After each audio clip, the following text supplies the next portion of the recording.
आज मैं एक्सप्लेन करने जा रहा हूँ टेल्स ऑफ हार्डिंग गॉड का एपिसोड नंबर 6। इस एपिसोड की शुरुआत में हमारे बंदा कहता है कि हजारों साल पहले यहाँ पर जॉर्ज रहा करता था और उनके पास था Azzur dragon, white tiger, fire Phoenix और ब्लैक टर्टल। ब्लैक टर्टल के बारे में ऐसा कहा जाता है कि ये इतना बड़ा था कि पूरे रिवर का पानी उसके ऊपर लेके चलता था। लेकिन जब से डार्कनेस आया तब से वो सारे लोग डिसअपीयर हो गए, सिर्फ रह गया उनका मूर्ति। लेकिन मुझे एक बात समझ में नहीं आ रहा है, अगर वो लोग यहाँ से चले गए तो वो लोग अपने मूर्ति छोड़ के क्यों गया, और ये मूर्ति हमेशा हमको प्रोटेक्ट क्यों करता है। सच में लैंड ऑफ दाशा में बहुत ज्यादा मिस्ट्री छुपा हुआ है। हम देखते हैं सुबह हो गया है और इसकी वजह से सारे जानवर अपने अपने काम पे जाने लगता है। अब ये दोनों हमारे बंदे से कहने लगता है अब कहा जाएगा बेटा, अब तो तुम मरेगा। ये सुन के हमारे बंदा कहने लगता है अगर तुम यहाँ पर फाइट करे तो ये सारे जानवर तुम लोगों को मार डालेगा। ये सुन के ये लड़की कहने लगता है कुछ देर बाद ये सारे जानवर यहाँ से चला जाएगी, तब तुम्हें यहाँ पर बचाने वाला कोई भी नहीं रहेगा। ये बोल के वो दोनों आगे बढ़ने लगता है। अब हमारे बंदा इन दोनों से अकेला फाइट नहीं कर सकता, इसीलिए उन दोनों को चकमा देके वहाँ से भागने लगता है। लेकिन इससे फायदा नहीं होता, वो लड़की हमारे बंदे को देख लेता है। लेकिन जब हमारे बंदे के ऊपर अटैक करने वाला होता है तब उसका सीनियर उसे रोक देता है और बोलता है पहले हम यहाँ से बाहर निकले तब इसको आराम से मारेंगे। हम देखते हैं हमारे बंदा एक बीस्ट के ऊपर से भाग रहा है और हमारे बंदा पीछे मुड़ के देखता है वो कल्टीवेटर उसका पीछा कर रहा है। ये देखने के बाद वो स्नेक का स्पीड बढ़ाते हुए वो जाने लगता है। यहाँ पर ये बंदा कहने लगता है ये सही समय है इसे मारने का, अगर हम ये चीज ना कर पाए तो मास्टर हमारे ऊपर बहुत ज्यादा डिसअपॉइंटेड हो जाएगी।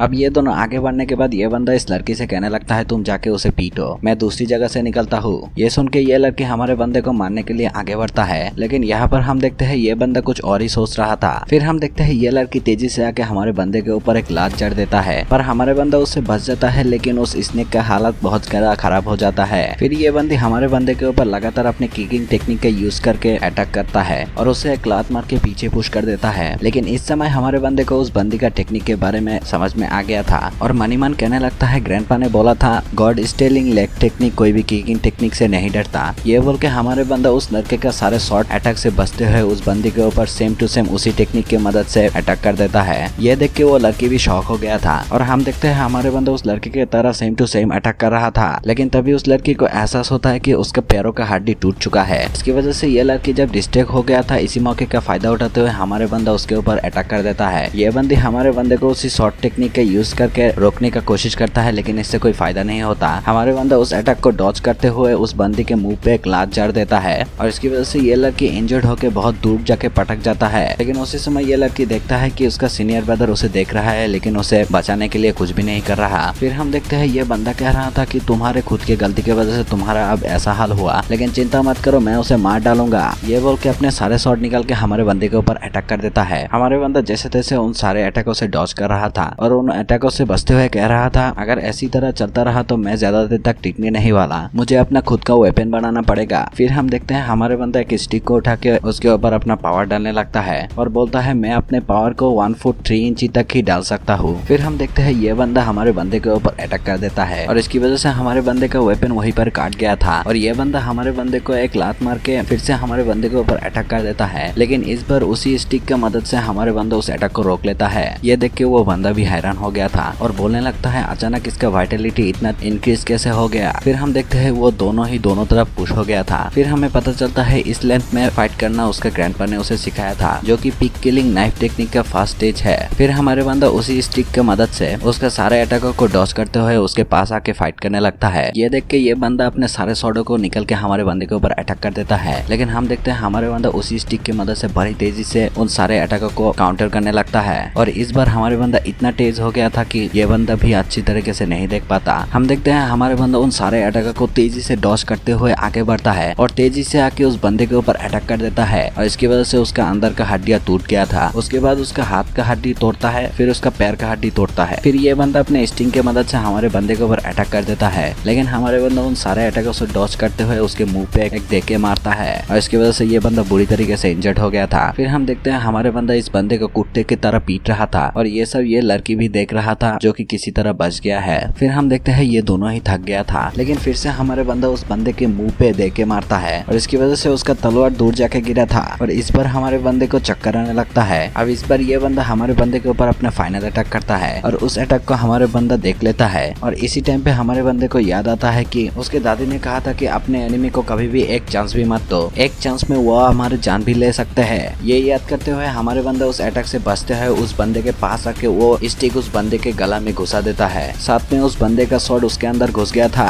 अब इस बंदे का खेल यहीं पर ही खत्म हो जाता है और हम देखते हैं ये बंदे उसके सीनियर के लाश से गुजरता है, लेकिन उसको बचाने की कोई भी कोशिश नहीं करता और क्यों नहीं करता वो तुम लोगों को पता है। फिर हम देखते हैं हमारे बंदा एक जगह पर उतर जाता है और इस समय उसका हाल बहुत ही ज्यादा खराब था। हम देखते हैं वो लड़की भी उसी जगह पर उतरता है, लेकिन इस बंदी के पास थोड़ा बहुत एनर्जी था और इसकी वजह से ये बंदी हमारे बंदे को देख के तलवार लेके हमारे बंदे के ओर आ रहा था। ये देख के हमारे बंदा उससे बचने की कोशिश करता है, लेकिन हम देखते हैं वो बंदी जब हमारे बंदे को मारने ही वाला था तभी उसका शॉट वहीं पर ही रुक जाता है और हम देखते हैं रेड स्टिंग आके उस तलवार को जकड़ लिया था। और रेड स्टिंग मतलब हमारा ग्रैनी। पीछे से हमारा ग्रैनी कहता है तुम तो बहुत क्यूट गर्ल हो। हम देखते हैं वहाँ पर उसका सारे ग्रैंडपा लोग आ गए थे। अब हमारे ग्रैनी को देखते हुए ये बंदी कहने लगता है तुम अभी भी जिंदा हो तो मेरे मास्टर। ये बात सुन के ग्रैनी कहने लगता है तुम उस पांचों घोस्ट के बारे में बोल रहे हो, मैं तो उनको कब का लिपटा दिया। ये बात सुन के ये लड़की इस दादी के ऊपर अटैक कर देता है, लेकिन उसका शॉट दादी के गला के सामने आके रुक जाता है। हम देखते हैं पीछे से ये नाइफ वाला ग्रैंडपा आके उसके ऊपर एक अटैक कर देता है और इसकी वजह से हम देखते हैं उसका पूरा शरीर जल के राख हो गया था। अब हमारे बंदा उनके पास जाते हुए कहता है कब से तुम लोग यहाँ पर हो। अब ये नाइफ वाला ग्रैंडपा कहने लगता है हम तब से थे जब से तुम उसके साथ फाइट कर रहे थे और मुझे लगता है तुम्हें अभी तक एनफ ट्रेनिंग नहीं मिला, तुम्हें तो उसके ऊपर 5476 कट लगाना चाहिए थी। ये बात सुन के हमारे बंदा भड़कते हुए कहता है मतलब तुम लोग बहुत पहले ही यहाँ पर पहुंच गए थे और मुझे तुम लोग मरने के लिए छोड़ दिए थे। फिर वहाँ पर विलेज चीफ आके बोलता है तुमने जो नाइफ टेक्निक देखा है वो असल में एक वार टेक्निक है जो कि यंग कल्टीवेटर का शॉर्ट टेक्निक से मिलता है। इसको सीखने के लिए तुम्हारे पास ऐसा स्किल होना चाहिए जैसे कि तुम अपने वाइटलिटी को उस शॉर्ट के अंदर डाल सको। ऐसा मानो कि तुम्हारे नाइफ और तुम्हारे बॉडी एक होना चाहिए जिसे तुम जैसे चाहो वैसे मूव कर सकते हो। तुम जितना चाहो उतना पावर डाल सकते हो। याद रखो जितना भी पावर यूज करोगे उस चीज का अटैक उतना ज्यादा इम्पैक्ट क्रिएट करेगा। पहले शॉर्ट स्किल मिलिट्री के लिए होता था, लेकिन बाद में कुछ सेक्ट हम लोगों को भी ये टेक्निक सिखाता है। वो लोग शॉर्ट को कंट्रोल करने के लिए स्टिंग का मदद लेता है और इसकी वजह से वो शॉर्ट के साथ साथ अपने हाथों से भी फाइट कर सकता है, लेकिन इसकी वजह से उन लोगों का स्ट्रेंथ बहुत जल्दी कम हो जाता है और इसको रिकवर करने के लिए वो लोग अपने एट्रीब्यूट पावर का यूज करते हैं और इसकी वजह से वो लोग जल्दी ही रिकवर हो जाता है। ये सब सुन के हमारे बंदा कहता है कि आप ये कहना चाह रहे हो कि मुझे अपना पहला ब्रेक थ्रू करने के लिए मुझे शॉर्ट स्किल सीखना पड़ेगा, क्या हम अपने ची एनर्जी का यूज करके इसको नहीं कर सकते।